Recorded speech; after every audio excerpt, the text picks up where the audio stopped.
Hello, hello, hello, hello, hello, family. I am excited to be able to share with you all on today. And this live is so different when you working on your phone and compared to the computer. However, we will flow with however it needs to flow. But good evening, everyone, and happy Eve of people who are maybe off for the 4th of July holiday. I know a lot of people, are choosing to celebrate, not to celebrate, whatever it is. Some of y'all are able to be off work so this weekend, so you all be able to spend time with family. So just wanted to say to you all to be safe, to enjoy your family, you'll be able to have the time off. And today I wanted to talk a little bit about the cost of peace. And I want to talk about first the lack of peace, and then Hanakia, and then also the cost of to maintain peace. So when you think about peace, people think about whenever there is peace, you think about how everything is good, everything is going well, bills are paid, things are going good, your children are behaving well, they're doing having good grades in school, there are no issues that's going on in life, and everything is just beautiful, job is great, things are just going on, and it is just wonderful. So when we think about those things, we think about things that's having peace, you think about tranquility, you think about life is great, you think about how the sun is always shining and it's beautiful outside, those who may love the beach, that you're able to hear the water waves and all those things. Or if you're a person who loves the mountains, you think about it being a peaceful environment. It's a thing that keeps you at a happy place, a thing that brings you serenity.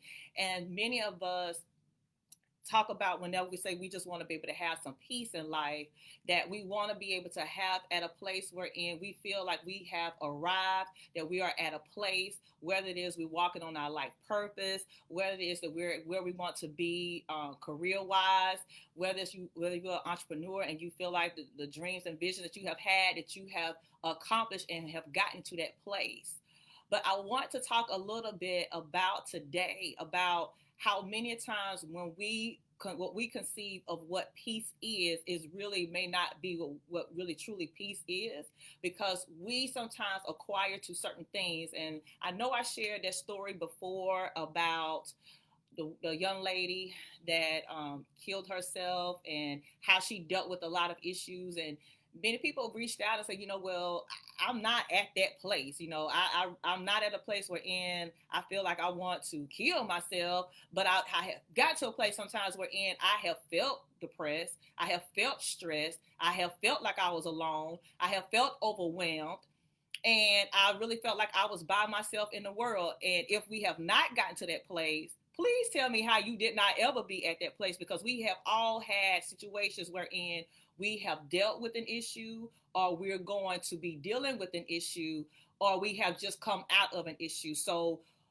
anyone who has said that their lives have been perfect, I question, because they have not been able to really truly deal, or it may be at a place where I don't know whether you are. And if you have arrived there, please message me so we can talk about how you were able to stay at that place. But anyway, so we have all had some situations wherein we have dealt with a time wherein there has not been peace in our lives, and we have felt like it was not peace. And so I wanted to talk a little bit about today, and as I talk about what we're going to be addressing in the Getting Back to Me 3-Day Challenge, is the cost of the lack of peace. So you all saying, okay, so what do you mean by that? Okay, so many of us, and I could just say for myself that I'm a person that when I get stressed out, I love to buy shoes. Or I may try to fill things up whenever I'm stressed out. I eat, I love to snack. I love to be able to do different things to be able to fill up whenever I feel stressed. And many times the cost of the lack of peace, because people will tell me, well, I really want to, work with you, or I really want to, be able to work towards my goals, but I really want to be able to do things, but I feel like I got to get things together. I feel like I got to be able to have this together. I feel like I need to be able to have this accomplished first. I feel like I need to get this situated first, but then I will work on it. Then I'll do this, that, and the third. And you're still not feeling like you're in this place, but you're covering it up by different things. Many people have a place wherein we say that we are peaceful, things are all good. You see people posting on Facebook, marriages are well, but we're covering up a lot of things. Whether it is us trying to do things to try to avoid, we may be entertaining people, single women who we don't need to be entertaining because we're bored and we want to just have some type of conversation, and we're dealing with loneliness. So the root is loneliness, but we are filling that up with entertaining people, places and things that we know that we don't need to. Married folk, you married, you don't need to be in that inbox, you don't need to be putting on that extra lipstick to be able to look good for that man at work. You don't need to be men to be trying to dress good because a sister has given you more attention than your own wife. There are little things sometimes that we say that life is good. We're posting, we're going to family events, we're talking about various things, we're saying that things are well, but we're covering up. We're covering up with makeup. We're covering up with trying to look our best. We're just saying, okay, if I can just get over this night, I'll be fine. I may be drinking more than I want to, but hey, everybody else drinks, so why not me? So I am going to and doing things that I know that is not filling me up. There is an emptiness within inside of me. And I can just share a little bit about myself, in dealing with singleness and dealing with the times of loneliness and dealing with the times wherein I wanted to be able to have someone, and I entertained people that I know was not for me. I talked and I sent text messages to people. Sorry, some of you men see this, that I have talked to and dated, but I text people knowing that I didn't want to have anything to do with them because I was bored. I was wanting attention. I was wanting to be able to have that fulfillment, but it still did not fulfill the void that I was talking about, that it was peaceful. I was able to do posts. I was able to go out and do various things and volunteer, preach, do all of that, but I still had to get a peace within myself and to know that I had to be comfortable with where I was so I could be able to go to that next level. And many times we say, life is good, life is grand, we're going to work, we're going to different places, and there is still an emptiness.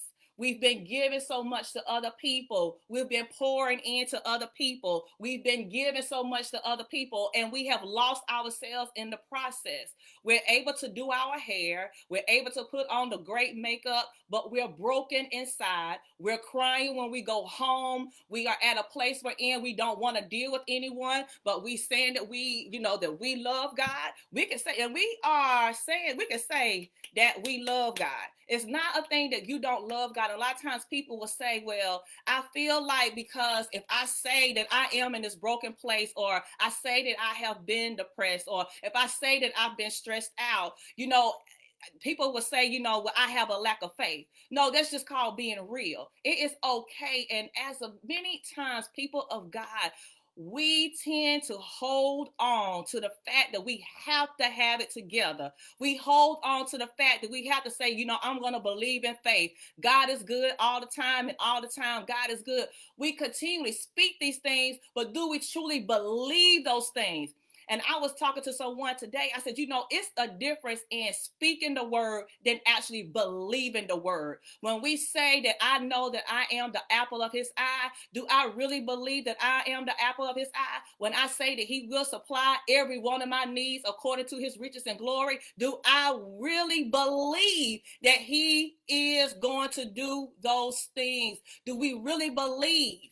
We are at a place sometimes wherein we want to be able to have this peace, but we're looking at the material things. We're looking at a person that we have money, we have the cars, we have arrived. Society will have you jacked up. Your friends will have you jacked up because they will make you think, because I have the husband, I have the wife, everything is well, all is good. That is the American dream.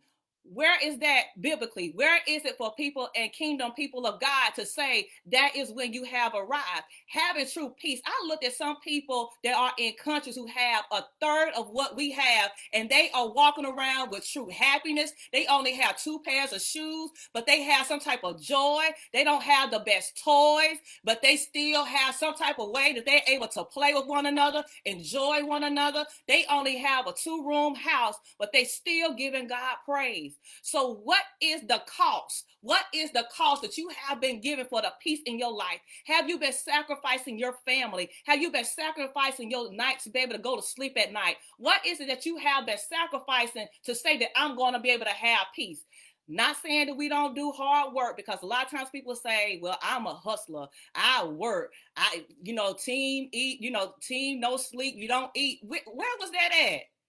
I don't understand. How is it that you can have all this stuff, but you're going to be stressed out to the max? You're going to have all this stuff, but you're going to be close to a heart attack. You're going to have all these things, but you're not going to be able to enjoy because you're too busy trying to get the next. You're too busy trying to hustle. You're too busy working 12 hours when you have to be strategic in what you do in life. And I've been there. I have been there wherein I was doing 10, working 10 at night, 12 in the morning, thinking I've done something. Not one client, not one person that's coming through, not one thing that I've been able to work, but I'm doing work though. I'm doing the work of the Lord. I feel like God has called for me to do this. I feel like I have a purpose and a plan, but I'm still trying to do my own thing. I haven't really prayed about the next step. I haven't allowed myself to have time of rest to be able to get my mind clear so I can be strategic in what I'm doing. So I'm sacrificing my own health. I have high blood pressure. I am constantly stressed. My temper is getting very short because I am dealing with so much stress trying to get to the next level. When God says, if you make the plan, if you be strategic, if you trust me, then you're going to be able to have the peace that surpasses all understanding. But we try to do so much on our own. And now we have been at a place wherein COVID-19 has popped off. We have so many things. This weather, I don't even know what's going on with that. So much has popped off. Racism is at an all-time high. So many things are going on in this world that we have no choice to be able to look and say, okay, now what is truly going on? What is it that I truly need to do? What is truly peace? What is truly peace? The cost of what you're trying to get, the cost of what you're trying to achieve, the cost of what you're saying I'm going to have. What does that really look like? We have seen so many people to be millionaires and still commit suicide. So many people who are able to go and travel further than where we're able to even think about, to those nice islands, to be able to have a chef, to be able to have different things. And yet they're using drugs too. They're drinking every night. They're sacrificing their family. Their children are acting up. So it's so many things that we have going on. But what is the true peace? What is the true peace? What is it that you have been challenging yourself during this time of shutdown that you're saying, I'm getting to God and I'm going to really, truly trust him for the next level, that I'm truly going to really be at a place wherein it's going to be no longer of me looking at the material things of what I have acquired, but I'm going to look at whatever it is that God truly has for me, whatever it is he has for my family, whatever it is he has for my destiny. But I know I got to get me together first. I could never be a person that's going to coach people, that's going to counsel people, if I am not a person that is able to live out the life that I'm trying to encourage you on.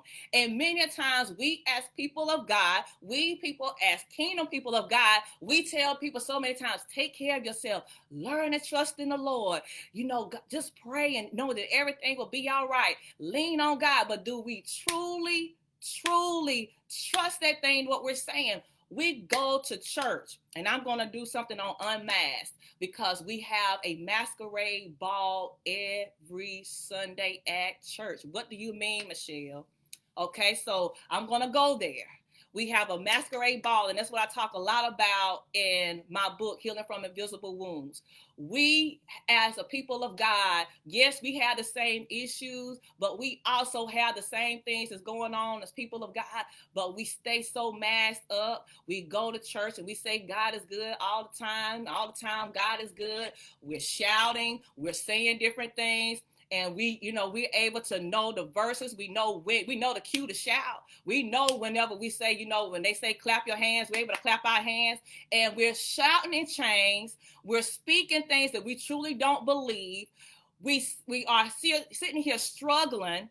We're stressed out. Marriage is a wreck. I'm sitting with my husband holding his hand in church, but I don't want him to touch me while he's at home. So our sex life is jacked up. And then my husband is looking at the other sister across the room because she has said that he looks good. We have been dealing with so many issues, but we don't want to talk about these things because we want to look good. We want to be able to say that everything is good within our home when we know that our children have been acting up and they have been stressing us out. So we can't go to the front and pray for those things. We may be struggling with pornography, but we're scared to say those things because the viewpoint, we don't want people to look at us differently, because if we mess up as people of God, you cannot be forgiven.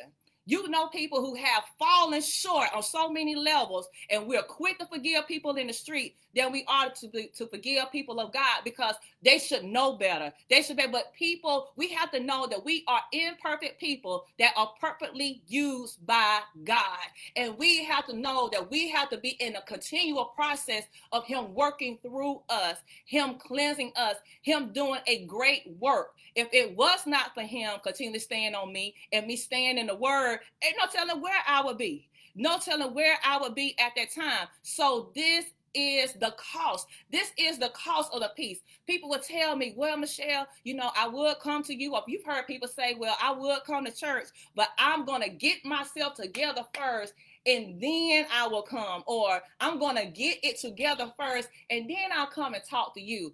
Because I'm not ready to truly deal with those things. I'm not ready truly to deal with the fact that my father didn't love me, so I'm seeking attention from other men. I'm not able to truly deal with the fact that I was molested, and now it's causing me as a man that I was violated by a woman, and as a man, I am a womanizer, so I'm covering these things up. I'm not able to really truly look at the fact that I truly have a low self-esteem, that I'm able to really truly wear my makeup, I'm able to truly dress up, but right now something inside of me has a lack of peace. We're not truly able to deal to say, today I am not okay, but I know that if I apply some tools, if I apply prayer, that I'm able to make it through. So that's the cost. We're spending so much money on different things. We have the greatest gadgets. We have all these things. But do we take that time out to do an investment in you? When I'm talking about an investment, I'm talking about an intangible investment. Something that money cannot buy. You can have the computers, you can have the latest iPhone, you can have the latest thing that comes out, the Jordans or whatever, but if you do not have that peace, you're going to continue to try to spend things, you're going to continue to try to buy things to fill up a void that is never going to be filled until you deal with the situation. And it's not dealing with it when I'm trying to cover up. It's me truly getting to the core of who I am. I've had to deal with me on so many different levels. So that is the cost of the lack of peace. So Michelle, you want to say, okay, so you're talking about the lack of peace. What is the cost for peace? The cost for peace means I may need to give up some things that I thought that I loved, but I knew that it was not for me. I may not, as a single woman, I may not need to entertain, or as a married man, I need to not entertain certain people, certain things that may get me away from my purpose, that may get me away from my family. I may not need to take that job because it may be more money if it's going to sacrifice my family at this time and be able to take things away. I'm not going to pursue things or go in things without first consulting God. So it causes me to be able to go into prayer more. It causes me to put myself around a circle of people that's going to help encourage me. It causes me to release some of those soul ties that I need to release. It causes me to be able to say, okay, enough is enough, and I choose me. I choose me. So when you think about that piece today, if you all been at a place, like it, share it with someone that may need to hear this encouraging word, because you're able to make it. There is nothing, it's nothing that I have not heard that has surprised me, and nothing that you cannot heal from, nothing you cannot be set free from, nothing you can be able to walk in freedom. When they talk about having that peace that surpasses all understanding, that you have that peace that truly surpasses any thought. Your bills may not be paid, but you still have peace. That you may not have everything right and going on in your family, but you still have a sense of peace. You still have that sense of joy. You still have that sense of, I know that with assurance that my life is good, that I'm truly living my best life no matter where I am. I don't care if I'm in the bed, sick in a hospital, no matter where I am, I know that I'm covered and everything is working together for my good. That is the true peace. That is the true peace. That I don't care if I'm a millionaire, a trillionaire, or a hundredaire. I don't know if that's even a word, a hundredaire. I don't care if I'm that. I still have peace. I don't care if I'm eating at the finest restaurants or eating at the McDonald's. I still have peace. I don't care if I'm able to go on a boat ride or just be able to walk by, just look at a boat go by because I can't even afford a ticket to be able to get on to ride. I still have peace. Having that peace that surpasses all understanding, that people don't even understand, that even in the chaos, even in the midst of the storm, even in the midst of those days that has been bad, that's outweighing your good days, that you still have that peace. That is my purpose. That is my mission, for us to say, okay, yes, we're good. We love God. I love him. But I know that there's a continual work that I need to do within myself to not only stay at that place, but continually go deeper in God, have that relationship, and truly walk on my purpose. Whatever my purpose may be, I may not be on a stage, but I may be out in the community serving food, but I'm living this thing and I'm truly living my best life. So I am so grateful for you all to be able to share with me on tonight.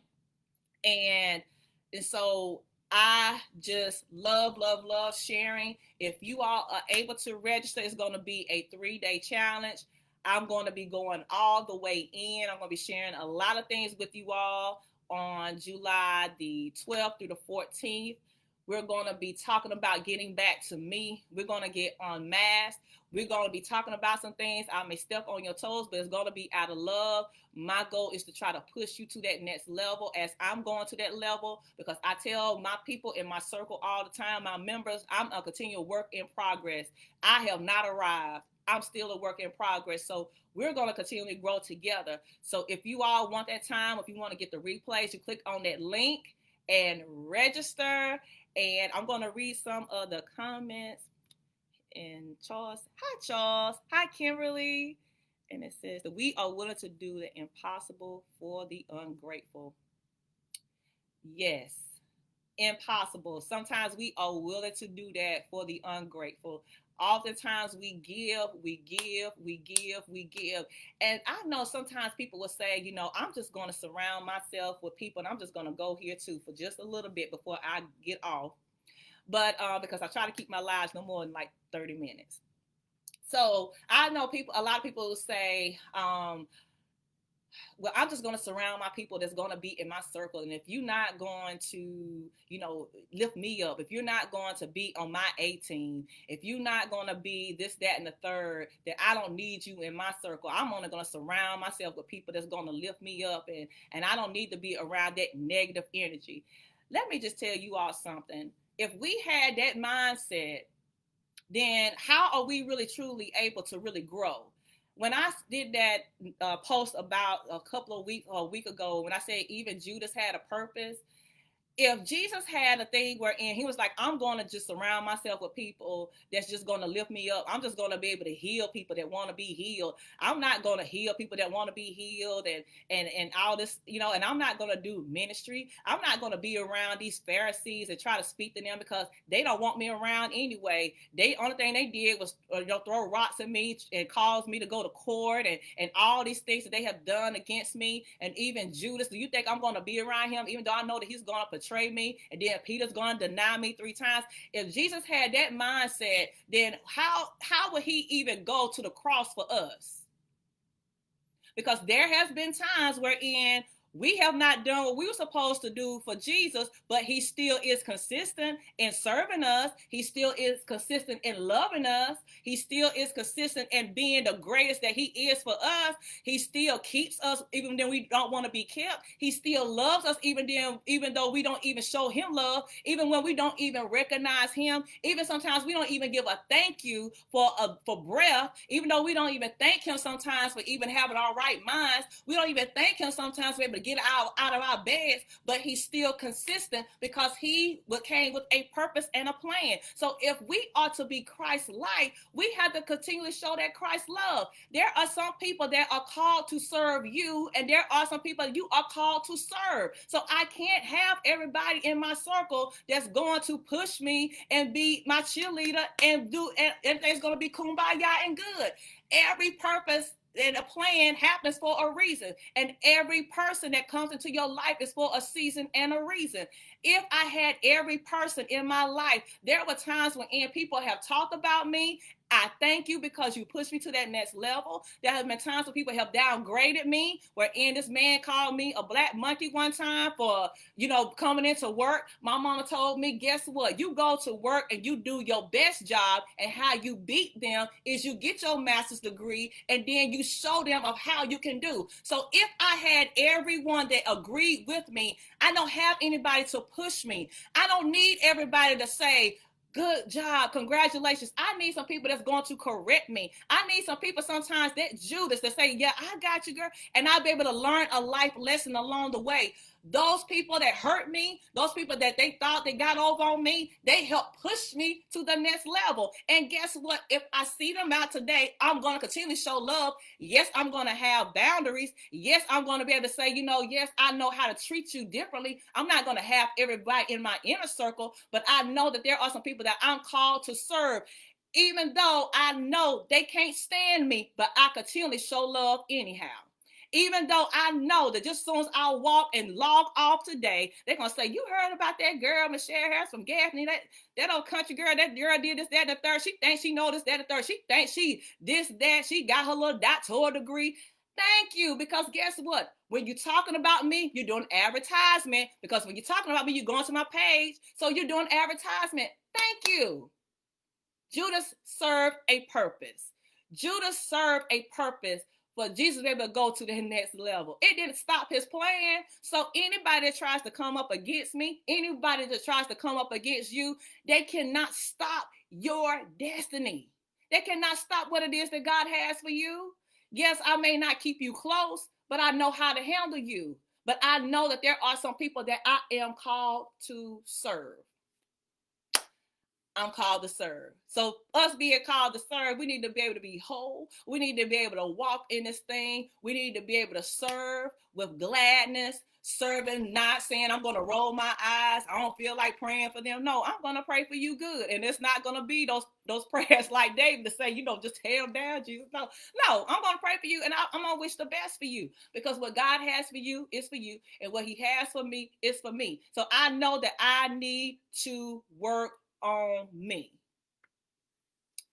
Yes, Rhoda says if we're going to continue to be like Jesus, we need to continue to love like him. And a lot of times people will feel like Jesus was weak. Jesus wasn't weak. Jesus was about that life.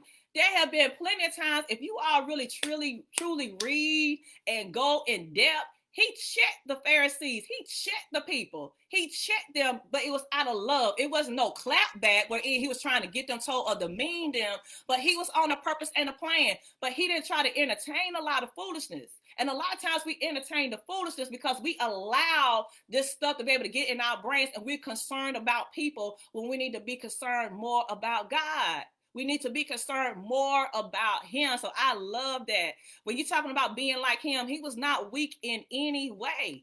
He was not weak. He checked them and he stayed on his plan. Judas, I know what you're about to do. And Peter, I know you're going to deny me. But guess what? I'm still going to serve, and it did not stop my purpose and my plan. It didn't stop it. It didn't stop me from healing. Sometimes people were healed, they had faith, but some people didn't even have faith. the young man when he brought his son and he said, "Help my unbelief," because his child was demon possessed, and his own disciples who've been training, he been training them for a while, showing them what to do, and they couldn't even cast out the devil. And out of this child cast these demons out, and the man said, "Help my unbelief." What did he do? He healed. He didn't say, "Well, you don't have no faith. Get away from me, child. Ain't got time to be praying for you." He continually did. He continually served. So what is it that we're continually doing and walking on that purpose, walking on our plans, having that cost of peace, having that cost of peace, that I'm going to have a cost whenever I don't have peace, and I'm going to have a cost to be able to maintain my peace? Are you really truly at a place where you are ready to walk this thing out free, free, walking in freedom, walking on purpose? So if you all are able to register for the challenge, you will be linked in. You'll be able to see the replays, have a special offer. We're going to talk. We're going to have a lot of discussions. You'll be able to have a time to share. And I'll even have a moment wherein some people may be able to get in the hot seat, wherein I will be doing a mini coaching session with you. So you may qualify for that if you're able to attend the 3 days. You have to be live for that. So I am excited to be able to share. I'm excited to be able to go to the next level, even in my business, how God is truly moving. It is not Michelle and her strategies. It is not Michelle and her advertisement. It is God sending these people who I am called to, for me to be able to work, to pour into them, because this is what I'm called to do. The purpose pusher, to push you to that next destiny, to push you to that next level and truly walk on purpose. So you all have a great evening. Enjoy your weekend. If you have any questions, feel free to send me a private message. I enjoyed you all. Like and share it. If you're able to watch the replay, just hit #replay, and we'll definitely talk soon. You all enjoy and have a great weekend. Bye now.